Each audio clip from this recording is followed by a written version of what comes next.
또 여러분들이 계속해서 하고 있는, 반복적으로 수행하고 있는 그 운동들이 여러분들 몸에 정말 도움이 되고 있는지에 대한 의구심을 가질 필요가 있어요.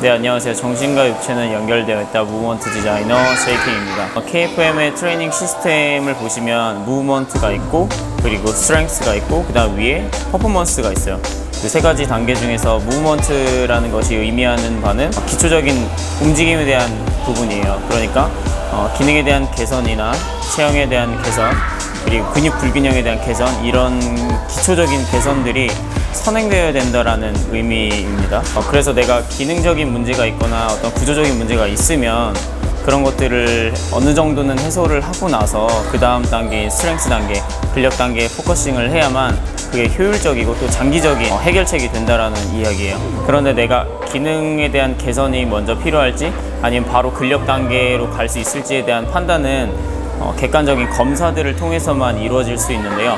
체질에 대한 검사, 체형에 대한 검사, 그리고 기능적인 검사, 이 세 가지 검사를 통해서 내 몸의 기본적인 지금 현 상태가 어디이고 어느 정도인지를 판단해 보는 거죠.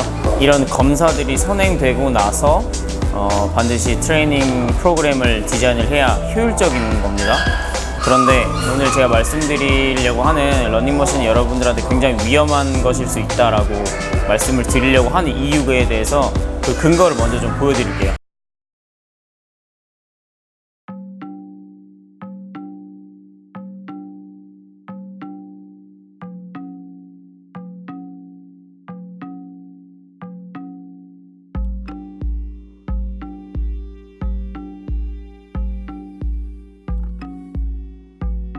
최근에 제가 퍼스널 트레이닝을 했던 최근 회원 10명이고요. 10명의 자료를 쓰는 거에 대한 동의를 구했고요.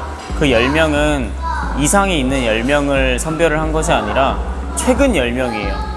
최근 10명. 그 최근 10명에 대한 데이터를 여러분들한테 좀 보여드렸고, 이 10명 중에서 많은 부분들을 차지한 공통점이 뭐냐면 한 다리 검사를 시행했을 때 무릎의 외반 패턴이 일어난다는 거예요. 한 다리에서 무릎을 조금 구부렸을 때 무릎이 안으로 외반되는 그런 패턴은 정상적인 게 아니에요. 확실히 말씀드릴 수 있는 것은 저희가 스쿼트를 하든지 뭘 하던지 간에 발끝을 무릎이 따라가라고 하지, 발끝은 벌려 있는데 무릎을 안으로 모으면서 운동하세요 이러는 분들은 없잖아요. 무릎이 안으로 모이는 것은 반드시 잘못된 보상 패턴인데, 한 다리로 저희가 서서 한 다리 검사를 진행을 했을 때 많은 사람들이 무릎이 안으로 뒤틀어지는 그런 외반 보상 패턴을 나타냈다라는 거고요. 이 한 다리 검사를 할 때 무릎 굽힘 정도는 저희가 보행 시에 일어나는 굽힘 정도예요.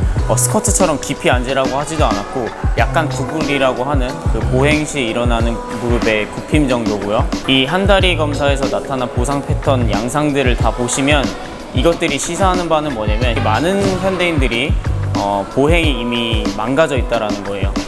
이걸 보고 파행이라고 합니다. 보행은 전신 건강의 기초이기 때문에 보행 패턴이 전부 다 무너져 있다는 것은 심각한 문제라는 거예요. 사람은 누구나 직립보행하죠. 옆으로 걷는 사람 없잖아요. 직립보행을 하는데 중요한 것은 뭐냐면 저희가 보행을 할 때 한 다리가 차지하는 비중이 80에서 85% 정도 된다는 거예요. 거의 대부분 우리는 한 다리를 짚고 또 한 다리를 짚지 양발로 이렇게 강지처럼 뛰어다니지 않잖아요. 그렇기 때문에 한 다리 검사가 굉장히 중요한 검사일 수 있어요. 내 보행 패턴이 망가져 있는지 안 망가져 있는지, 나의 몸은 기능적인지 아닌지를 갖다가 판단을 할 수 있는 아주 중요한 기능 검사 중에 하나고요. 다시 정리하면 우리는 보행 패턴이 모두 다 망가져 있고 이미 파행의 상태에 있는데, 저희가 걷는 것이 아니라 뛴다고 한다면 어떤 문제가 발생을 할까요? 보행 패턴이 망가져 있는데 뛴다고요? 뛰는 것은 물론 심폐, 골밀도, 근력 여러 가지의 도움을 상당히 많이 주는 아주 굉장히 중요한 운동 중에 하나예요. 그렇지만 뛸 수 있는 몸 상태가 되어야만 뛰셔도 되는 겁니다. 그래서 거의 대부분의 현대인들은 이미 엉덩이, 둔근에 있는 기능들을 거의 대부분 퇴화시키고 있어요. 기능적으로 많이 문제가 있고, 그렇기 때문에 이 무릎 관절을 잡아주는 둔근 복합체라든지 코어의 능력이 상당히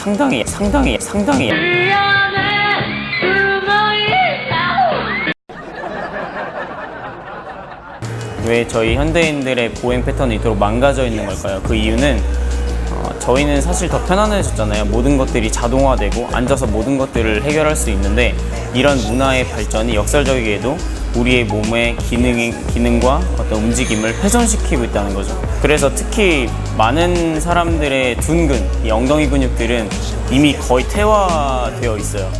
이유는 저희가 엉덩이 근육을 쓸 이유가 없어요. 이렇게 앉아 있으면 고관절에 있는 굴곡근이나 이런 애들만 위축되어 있지, 엉덩이 근육은 늘어난 상태로 기능을 거의 하지 않기 때문에 걔네들은 쓰이지 않기 때문에 에너지 절약을 위해서 퇴화시키는 거죠. 그래서 저희 무릎 관절을 잘 잡아주는 이 대퇴골이라고 하는 이 허벅지의 긴 뼈를 잡아주는 게 사실은 둔근에 있는, 엉덩이에 있는 둔근인데, 이 둔근이라는 애들이 제대로 제 기능을, 제 역할을 잘 못하기 때문에 무릎 관절이나 발목 관절이 연쇄적으로 굉장히 불안정해지는 거죠.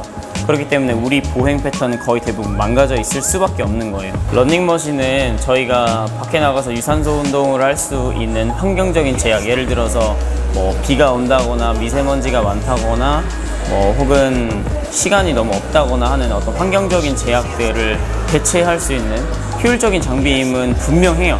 그러나 많은 분들이 러닝머신을 많이 이용하고 그거를 통해서 유산소를 하면서 건강해진다고 믿는 만큼 거기에 따른 어떤 문제나 그런 것들에 대해서 제가 여러분들한테 좀 말씀을 좀 드리고 싶었어요. 러닝머신을 이용해서 유산소를 하는 것의 목적과 이유가 분명해야 되고, 또 여러분들이 계속해서 하고 있는, 반복적으로 수행하고 있는 그 운동들이 여러분들 몸에 정말 도움이 되고 있는지에 대한 의구심을 가질 필요가 있어요. 그래서 여러분들이 혼자서 자가 기능검사, 한 달의 기능검사를 시행을 해보신 다음에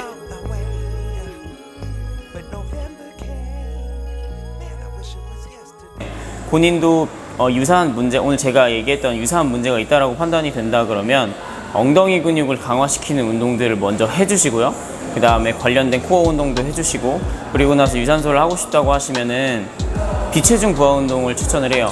체중이 실리지 않는 운동, 그런 것들을 통해서 유산소 운동을 더 하시길 권장드리고요. 혹은 내 몸에, 내 관절들에 무리가 안 가는 운동들로 구성을 해서 유산소 운동을 하시면 좋을 것 같아요. 그것들에 관한 영상은 제가 또 제작을 해서 올려드리도록 하겠습니다. 사실 제 콘텐츠가 여러분들이 생각하지 못했던 부분들을 갖다가 얘기하고 그리고 다시 돌아보게 만드는 유의 콘텐츠들이 좀 지금은 많은 것 같은데, 여러분들이 직접적으로 궁금해하시는 부분들에 대해서도 제가 답변을 충분히 많이 해드리려고 하니까 궁금하신 부분 있으면 댓글이나 따로 연락 주시면 감사하겠습니다.